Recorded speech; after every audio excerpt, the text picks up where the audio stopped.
Morning, everybody. Happy hump day. Welcome to the news agenda with me, Fleet Street Fox. And today I'm joined for a long time and a long while, actually, by the Mirror's deputy online political editor, Lizzy Buchan. Morning, Lizzy. Hello. Now, this is the People's Pay-Per-View, so get into the comments, ask us your questions. We'll do our best to answer them for you. Lizzy is reporting from the COVID inquiry at the moment, so she's particularly well placed to answer your questions on that. Those of you listening later on podcast are just going to have to complain you didn't get a peerage instead. Now, what have we got for you today? Well, the Mirror has splashed on the horrific events in Nottingham that unfolded yesterday with 3 people stabbed and some pedestrians mown down by a van. There is more detail on that on eyewitness accounts inside. And of course, a man is under arrest and being questioned about it. But first, I want to go to good old page 6, where Donald Trump's hair has made another appearance in court, this time over illegally retaining classified documents from his time as president. Now, it's not the hair, I should say, that's facing the indictment. It is actually Donald Trump. Lizzy, these are papers that crossed his desk when he was president. He's probably only taken them home because he'd done a nice crayon drawing on the back of them. But they do belong to the state and not to him, don't they? So why is this just not theft? Well, it's obviously because, you know, these are sort of like government documents. They're top secret. They're not supposed to be in his possession. And he obviously had them when he was president, but now he should have given them back. And, you know, the Americans are quite hot on sort of national security, that sort of thing. And the thing that's been obviously a real problem is he has supposedly refused to give them back. It's not just that he took them, but he has sort of frustrated the efforts of the authorities to get these papers back. And there were some incredible pictures a while back of the documents in a sort of, I think it was in like a ballroom. Shower, wasn't it? A shower, yeah, where there was a sort of chandelier in this. And I just thought this is the most Trump thing you could ever imagine. It's so like gaudy, and then all these like boxes of papers, and you think, what was he doing with them? Well, showering with them, I'm assuming. Not only did he have a shower with a chandelier in it, which in itself, I mean, it's just not wise. You're only going to get fungus growing on that, Donald. But he also allegedly instructed someone, a member of his staff, who was a co-indicted with him, to take all these boxes of documents. There must have been a couple of dozen of them, great big cardboard boxes, and hide them in a shower when the police came looking for it, basically.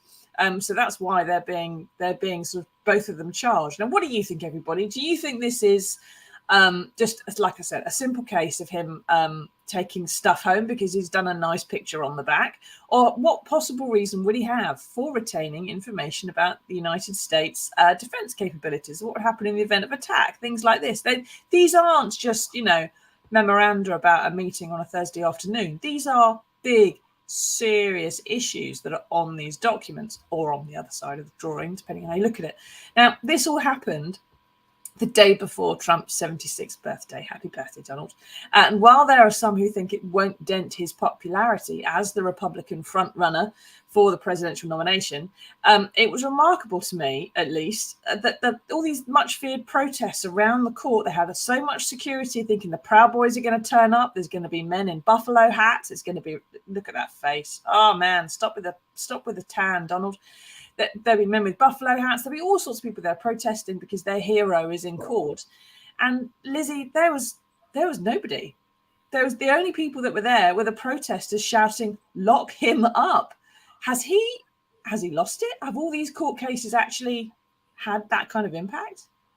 It's really hard to know. I mean, he still retains a sort of core support, and he's still, you know, there's still people who really do believe that he won the last election in the US and that, you know, he was robbed and all of this. And so it's hard to say. I mean, I don't know whether there are this is not the only sort of legal proceedings he's facing. He's obviously been he's always appeared in court in New York as well.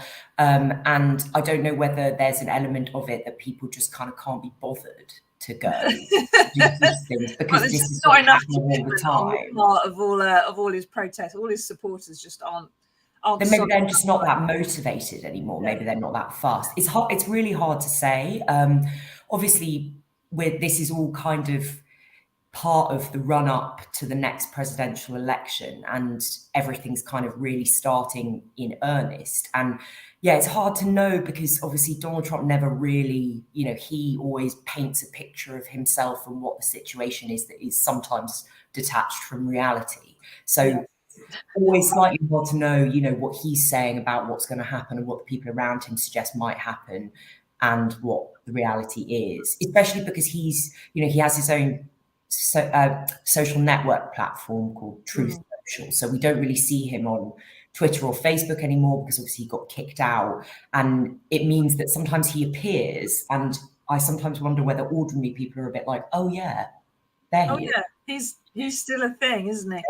I like the fact that you said he's sometimes detached from reality. I'm not sure there's been a time that he's ever been really in contact with it. Now, this is about yesterday, when there were no protesters. There was no one, none of his supporters at the court appearance, and there were only people waving placards and chanting "Lock him up." He still waved at them, as you can see on the photo on the page. He's just going, "Hi, everybody. Yes, I'm very popular." But then again, this is the guy who, when he was being driven to his presidential inauguration ceremony down Pennsylvania Avenue, where all the seats were empty. Do you remember those scenes? There was nobody there, and he and Melania were still waving royally out the window for the TV cameras, which was. And then they pretended the crowds were like massive, and that all the newspaper, the like camera crews had just filmed it wrong. Yes, those happy days of, what was his name? Sean, the press Sean Spicer. Spicer, spokesman, yeah, who ended up on the US version of Strictly Come Dancing. Deborah says he's passed his sell-by date. What do you think, everybody? Do you think, I'm getting a slight sense that maybe he's got a touch of the Boris Johnson's going on here, all right? When Boris Johnson sort of stood down, he's promised to lead parliamentary rebellions from the backbenches. When the votes came through, there were 2 or 3. When he's, had to go in a snit, basically he's resigned. That's because he knew he wasn't going to win the parliamentary vote on his punishment. So he doesn't have the support. And there was talk about there being maybe a dozen resignations along with him, Lizzie. And it was just Nadine and Nigel, who wasn't really linked to the whole thing anyway. So maybe, both these guys are just turning into being a legend in their own lunchtimes, really. They're full of hot air, and they're busy saying that they're terribly popular and it's not over and I'll be back and all the rest of it. But is it really there? I think there's also, when they've got both Trump and Boris Johnson have an element of that kind of stardust, that sort of, that kind of magic that's quite hard to pin down what it really is, but that makes people interested in what they're doing, for better or for worse. And I think when they are very assured of themselves and their own popularity and their success, and that the public remember when they were successful, it can be hard, I think, sometimes for them and for the broader public to realize actually that's not where things are anymore. And certainly with Boris Johnson, I mean, he will always have a certain hold over the Conservative Party, but his chances of making a meaningful political comeback are on the downward trajectory. And I think he partly knows that, but also, he would never admit it. Or can't stop saying it though, can they? No, exactly. They both seem to be in the bin a little bit. But it is still fun watching them struggle in there. Tony says Trump most likely planned to profit from the documents. He does need money, because this is not the end of his legal problems. So there's still this issue of provoking the Capitol riots. There's still the Manhattan court case on election fraud over the payment to Stormy Daniels. There is now these 37 charges about document retention and a possible 20 years in jail on that. And yesterday, E. Jean Carroll, the writer who accused him of rape, and the court found he did sexually assault her and awarded her £4 million damages, she's had the right to get that doubled to $8 million, because after he was found guilty of defaming her, he went and defamed her again. And he's such after he lost, he's such a loser. He's the biggest loser Donald Trump's ever seen. There doesn't seem to be anything though, despite all these legal problems, which sucks that not only is he going to be out of money pretty soon, because like most billionaires, his empire sort of financed by debt, but he's going to be out of cash, and he's potentially facing jail time. And yet there's still nothing stopping this guy running for president. There's nothing in the US Constitution that says a criminal cannot run for office. What's wrong with America, Lizzie? Well, I think it's kind of like what you were saying a bit before about Boris Johnson as well. Like, obviously, they're in very different situations, but this is what happens when you have, somebody goes up against the kind of structures of state and government who isn't prepared to play by conventions or rules and isn't prepared to behave in a way that is expected of them. They're not expected, they're not prepared to like admit defeat, to do the right thing, to apologize when they've done something wrong, to not lie. And the system it's hard for the system to cope with that. And I think that's what you're seeing in the US, that they're throwing everything at him, because he has he has done a lot of things. All of these things, but yet he just keeps marching forward. And it's hard. I mean, I'm sure at some point, like you say, he will run out of money. Maybe he'll end up in prison. But it's hard to see at the moment how, he still keeps moving, because he's not prepared. He's not ashamed. He's not someone who's like, oh God, I'm having a total nightmare. I should maybe just stay out of the public eye and try and fight these battles and clear my name. He doesn't care. He's like, I don't need to. They're all liars. Yeah. So when you said earlier on, what is it about these people that has this kind of stardust on it? I think it's the immense privilege and narcissism that they both him and Boris Johnson seem to enjoy, which is they genuinely don't think the rules are for them. They genuinely have never had in their entire lives anyone tell them, no, that's bad, and here are the consequences of your actions. Here is a punishment that you must deal with yourself, as opposed to get a servant to do it for you. They've never had consequences delivered upon them, and so this is perhaps the first time when I feel quite sorry for them almost. They're in their 50s in Boris's case, 76 in Trump's case, and it's the first time someone has said no, and they just don't know what to do. Anyway, we should have to see how that all pans out. Now, but first off, I want to move on to some of the problems with our own leaders. So yesterday, the COVID inquiry launched what is probably going to be, I think, 3 years of hearings about the mishandling of the pandemic and if anything could be done differently. Now, Lizzie, we all know that it could. I mean, the Mirror has covered this from top to toe throughout. There's the old stockpile PPE, the deals for mates, the late lockdowns, the care homes seeded with the virus, never mind the damn parties. But this inquiry is still important, isn't it? What can you tell us? You were down there yesterday. What can you tell us about the atmosphere? What was it like? Yeah, so I went to the first day of the COVID inquiry, and I'm going to go to the second day straight after this.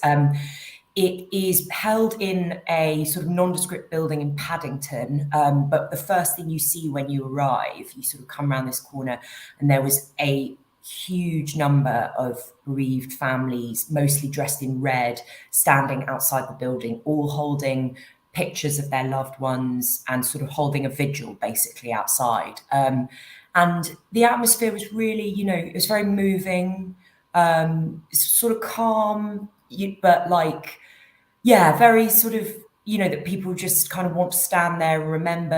I had a chat with a couple of people, there's lots of bereaved families just want to tell their stories. They want the inquiry to really hear what they went through. And that's really important. So you have the bereaved families outside. And then what's been happening in the inquiry is they have what are called core participants in it. So the judge is Baroness Heather Hallett, is taking evidence from lots of different people. And in this first module, they're looking at how the UK prepared for COVID. So really sort of 2010 to the start of the first lockdown. What was done, what decisions could have been made differently? Is there something that, that the government or the NHS or anyone else could have done that might have saved lives or meant that the UK was better prepared when the pandemic hit? And so they're interviewing the core participants at the moment, which is the COVID Bereaved Families for Justice group, bereaved groups from Scotland, Wales and Northern Ireland, representatives of trade unions, the TUC, the British Medical Association, who represent doctors, that sort of thing. So they're going through, they've started yesterday, they went through some of the statements from these groups who wanted to say, this is what the inquiry to look at, this is what's important to us. And it was absolutely fascinating, because I think there is an argument, that COVID was an enormous trauma for the nation, from everyone who went through absolutely traumatic bereavement to just people on sort of different sides who gave up things in their lives, didn't see their loved ones. Young people didn't get to go to school, didn't get to go to university. Everybody lost something and gave something up. And I think it's hard for people to revisit it because it was such a painful and difficult time. But this is so important because we at the Mirror and many other newspapers did endless reporting on what the government did, what they could have done differently. But we weren't able to do what the inquiry can do, which is compel evidence. So the judge, Baroness Hallett, can order Boris Johnson, Matt Hancock, whoever you like, to come to the inquiry, and she can ask for their WhatsApp messages, their documents, stuff that I wish I could do. We would love to be able to do that, but we don't. Lawyers are watching. We don't get to access people's WhatsApps. We don't. No, but we can't ask for that kind of information as journalists. But she can. She has statutory powers to do so. So I think whilst there are things about the inquiry that we already know, I think there's loads of stuff that we're going to find out over time that we haven't really had evidence before, that was sort of just rumoured or suspected, that we'll actually be able to pin down. And I think that's really important for people who lost loved ones, lost jobs, lost whatever, to really understand what was done differently, and also so we can learn lessons in case, in the event of another pandemic, that we won't be in a situation where people are having to make PPE out of bin bags and no one knows what's going on, because we'll have prepared for it better.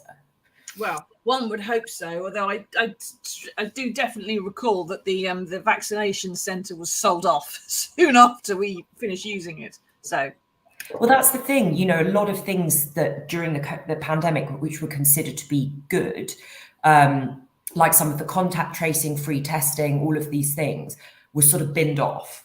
And keeping the COVID inquiry in the headlines maybe will keep that and that legacy stuff under scrutiny, which I think is really important, because it took so long to build up all of those processes, the testing, the vaccines, whatever, all of the research. And lots of people involved in that have said, why are we scaling this back? This is mad. We finally got to a good place. But the government's like, well, it's a lot of money and we've got other priorities. Maybe the COVID inquiry will teach us some things that will actually make them think that it isn't worth, getting rid of all that hard work. Maybe, but so what do you think about the COVID inquiry, everybody? Do you think this is going to be a worthwhile exercise? What do you think that it should be looking into? What are you hoping it comes up with? Is it going to be a case of, hauling these politicians to account in a way that even the Mirror, even Lizzy and I cannot possibly do, and actually compel someone like Boris Johnson to tell the truth? Or is it something else that it's having your day in court that is something that you think would be important? Because the critics, Lizzy, are going to say, look, this inquiry was ordered as a result of public pressure. And that public pressure mostly came from the bereaved families. Baroness Hallett said yesterday, she made an extraordinary statement, didn't she, saying that she is going to hear them, they're going to have their day, and that it's going to be focused on what they need to hear and stuff like that. A critic would say that this is a lot of money over a very long period of time, discussing things that have already happened and you cannot fix, and that it is a way of salving the grief, and it's not... There's nothing new we're going to find out, because we know it all. We know what went wrong. We've just said it there. Shut down the vaccine centre. And there's so many times that when you have inquiries, they don't always change very much, do they? No, and I mean, Baroness Hallett will publish her recommendations, but she can't force the government to listen to them, and she can't impose criminal sanctions on people or anything like that. So you can make that argument that that what the consequences are, we don't know. But I suppose it is important to understand that, I suppose for both sides of the picture, actually, a lot of the criticism that has been made at the government by by the Mirror and by other people, is that they acted too slowly, that they weren't prepared, that they didn't take the difficult decisions. People died because Boris Johnson flip-flopped, all of that.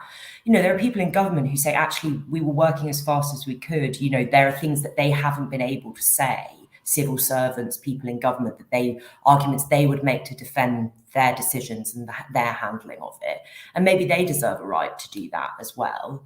And also, I think, 227,000 people died, to date, and people are still dying of COVID. That's a lot of people who deserve to see that due process was followed. And I don't know, I think there is an argument to be made that it was such an extraordinary thing. It would be mad for us not to learn lessons from it. And maybe an inquiry will slightly take the heat out of some of it, putting it into a courtroom, into a kind of formal, airless setting where people are will be less partisan than they are in Parliament, that, they're on TV and the newspapers, that maybe there will be things that can be gained from that. Yeah. And maybe there'll also be established facts. It doesn't get to be, well, that's your opinion kind of said about it. It actually becomes, this is what, that lockdowns were too late, lockdowns were not too late, whatever it would be. You can actually have some kind of established objective truth about the whole thing. And before we move on, I was just going to say, there's also been attempts recently to sort of re-litigate history, like the Telegraph WhatsApp files, lockdown files, when they released Matt Hancock's WhatsApp messages. There's been a lot of effort from people who are in that sphere to say, actually, we should never have done lockdown in the first place. It was clearly a disaster. And to have some of these arguments with hindsight and say, we should never have done any of that. And so if those arguments took hold, maybe if there was another pandemic, would we even do another lockdown? I think there are things that it would be helpful for the inquiry to establish certain facts that might be useful in future. Well, and it is almost certainly going to be useful because there is another pandemic predicted within the next decade. And what do you think, everybody? Get into the comments. Have you lost someone from COVID? Do you think that the COVID inquiry is on the right track, that it's going the right way? What are you hoping that it comes up with at the end of the day? Of course, it can't jail anybody. So if you've got any idle wishes for that, I'm afraid they're not going to be fulfilled, not on this one anyway.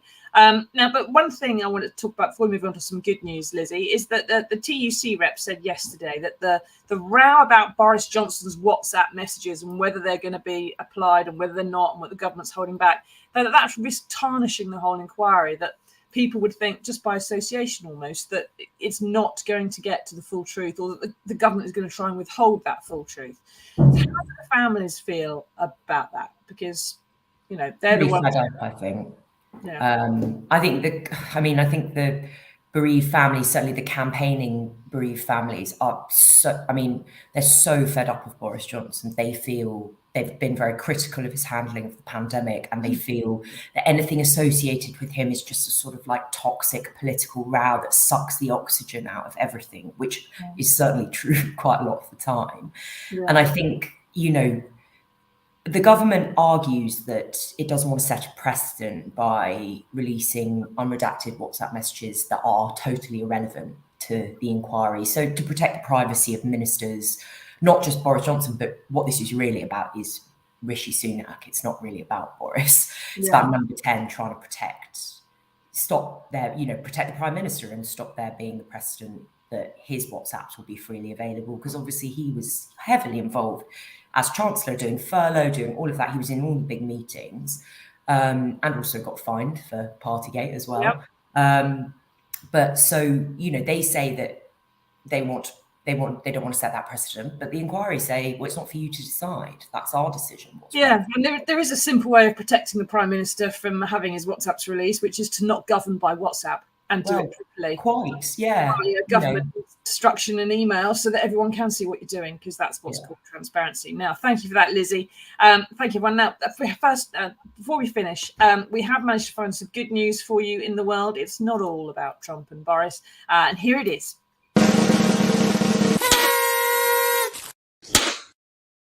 Now, this should cheer up absolutely everybody who's got breast tissue. breast tits, which is to say every man and woman in the country, we all have breast tissue. And a 22-year study has found that the normal outcome for people with breast cancer today is that they will live.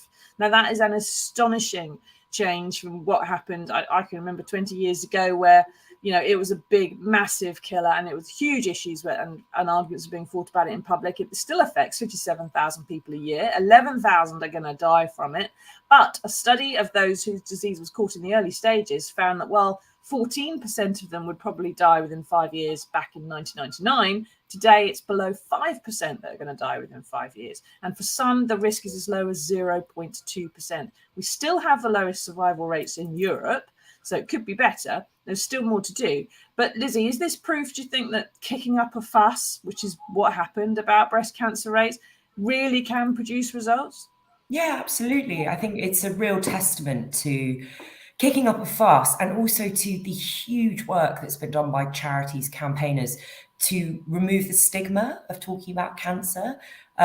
So much work was done around breast cancer to sort of say, you know, it's not something that's shameful. It's not, because now we don't see cancer that way, but attitudes have changed quite a lot. And, you know, now people are much more able to talk about it. Women are much more aware of it. People are much more likely to go and get screened. And early screening and kind of early diagnosis is so key to improving people's survival rates. So yeah, I think amazing work has been done in the last like 15, 20 years to kind of really, to really ensure that breast cancer diagnosis isn't a death sentence at all. Yeah, and that people go on to live really meaningful lives, which is absolutely just wonderful news. Exactly. Maybe their families have them still and everything else. So it's surgery, it's better drugs, it's better genetic awareness of being able to study the cancers. And of course, it's the screening programs and breast awareness. So if you have boobies, and men, that includes you, keep checking them regularly. And if you get invited for screening, you go to the screening, okay? Because these survival rates are for those who get it caught early. Get it caught late, you've still got trouble. Thank you for that, Lizzy. We're going to let you dash now because I know you have to run across town to get to that nondescript office building in Paddington for day 2 of the COVID inquiry. Thank you for taking us through all that. Thank you, everyone, for watching. If you're listening on podcast, please leave us a review. And we will see you again next Monday for another edition of the News Agenda. Bye-bye.